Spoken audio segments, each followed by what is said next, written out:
I had no intention of reviewing this fucking piece of shit, which is obvious to tell it's a fucking piece of shit without having to watch it. But then some Redditors kept pestering me about it and insisting that it is the best anime of the year. It's not about a boring slice of life piece of shit where some generic high school students try to build a spaceship. It's a drama focused more on political alliances and corporate conspiracies. They kept insisting I should watch it and realize what an amazing show it is. Okay then, I was convinced to watch this fucking piece of shit, so I can tell you all how it was a fucking piece of shit all along. Here are my impressions for every episode. Episode 1. Some guys are talking about a dangerous hostage situation. They make sure to show us how dangerous the whole thing is by shoehorning a high school girl dressing. The plot is apparently about a serious space program where they are building a rocket. Instead of focusing on the cool sci-fi aspect, they just show a generic high school. Apparently, the director said that creative work plays a large role in the story. Setting the story in an academy that builds rockets would be a good fit for anime, because nothing oozes more creativity in anime than a high school setting. A high school girl somehow hijacks a prototype spaceship and flies to space with no security standing in its way or needing clearance from the air control at the base. I guess opening hatchets to the vacuum of space all by yourself is as easy as riding a bicycle. There is a rescue mission to save an important person, and instead of a cool action scene where they save a businessman, turns out it was all a hoax, and the victim is the done-to-death transfer student cliché.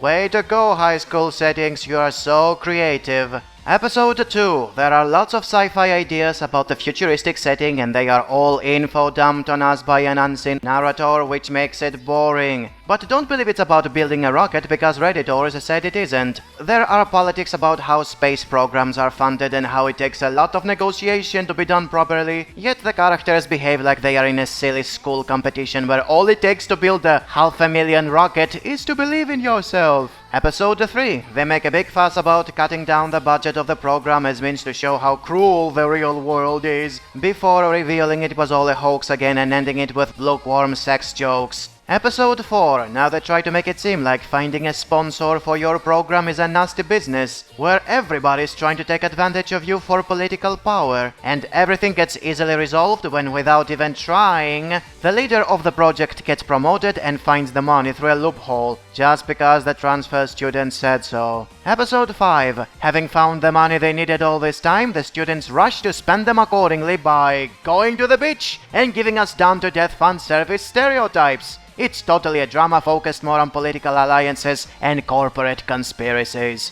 Episode 6. Now that the vacations are over, they can finally focus on building the damn spaceship. Only they don't, because they waste it on studying for school exams. One of them has problems passing the exams, but once his drama is revealed in a flashback, the students give him motivation to study harder and passes the exams. And that's it with this conflict. Episode 7. The ship they are on is hijacked and we get a fighting scene that ain't bad. Yet they had to ruin it by making one of the girls unlocking the memories she lost because of amnesia. Because nothing spells good storytelling without amnesia. Episode 8. Big political parties are having an election war. But let's disregard all that and focus on a school festival where they eject a bottle in the air. Episodes 9 and 10. More political stuff happen, and surprisingly the school stuff are kept to a minimum. This is a major improvement compared to the previous episodes, and one can only wonder why it wasn't like that since the very beginning. Even so, it's not like there are crafty mind games and complicating backstabbing amongst corporations. We are just shown them talking for a few minutes and reaching to an agreement just like that. It makes politics seem very simple to get what you want. It also doesn't help how they're throwing the amnesia bullshit, where it turns out that girl is the real heir. The show is about serious politics, guys. Episode 11. Turns out the corporation plans to make weapons out of their school project, and the transfer student gets abducted by the one-dimensional asshole he dethroned during the political stuff. At this point, the show became a silly shonen where the good-hearted teenagers want to stop evil adults who love to torture people and want to make money by selling guns. And we might as well throw in a love triangle out of nowhere to make the whole thing feel even more like a C-grade sitcom. Episodes 12 and 13. And then the finale happens where everything gets resolved fairly quick and easy. And just for the lulz, they leave things open for a sequel, with the only bait being which girl will he choose, and not what they are going to do with the company. That is the only reason people want a second season for.